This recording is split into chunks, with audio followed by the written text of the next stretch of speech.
বন্ধুরা তোমাদের ভাগ্য পরীক্ষা করো আর লাখ টাকা জিতে নাও। তো চলো এই মেয়ে তুমি সবার প্রথমে আসো আর সবাই পিছনে এসে দাঁড়াও। এই নাও মেরিজান, তোমাকে ভাগ্য পরীক্ষা করার জন্য 100 টাকা দিলাম। আরে আমি তো একটা কাগজ পেয়েছি, তাহলে তুমি তাড়াতাড়ি করে এটিকে পড়ে নাও। তাহলে এই নাও তুমি তোমার চিপসের প্যাকেট। আরে এত বড় চিপস, এটা আমি আমার বান্ধবীর জন্মদিনে গিফট করব। আরে এই নাও $300, আমি নিব 300 নম্বর বক্সটা। আরে এটা আবার কি? এখানে লেখা আছে ফ্রি মেকআপ। এই রে, আমার মেকআপটা নষ্ট করে দিল, এবার আমি কি করব?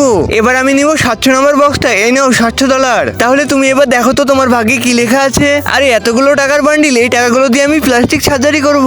এবার আমি নিব 600 নম্বর হলো বক্সটা। তুমি আগে $600 দাও, তারপর তুমি বক্সটাকে খোলো। আরে আমি এই নকল মাকড়সা থেকে ভয় পাবো? আমি এই মাকড়সা থেকে ভয় পাই না। আর শেষে একটা বক্স বেঁচে আছে, এই নাও তুমি $800। আরে এতে আবার কি লেখা আছে? লেখা আছে ডোরেমনের জুতো দিয়ে মার। ঠোঁট, আমার ভাগ্যটাই তো আজকে খারাপ। এই নাও তুমি জুতোর শট। বাপরে, মার খেতে খেতে তো আমার অবস্থা একদম খারাপ হয়ে গেল। এবার আমি নিব 1 নম্বরটা। এই নাও তুমি $1। আরে বাপরে, আমি তো 24 ক্যারেট গোল্ড পেয়ে গেছি। আজ তো আমি বড়লোক হয়ে গেলাম।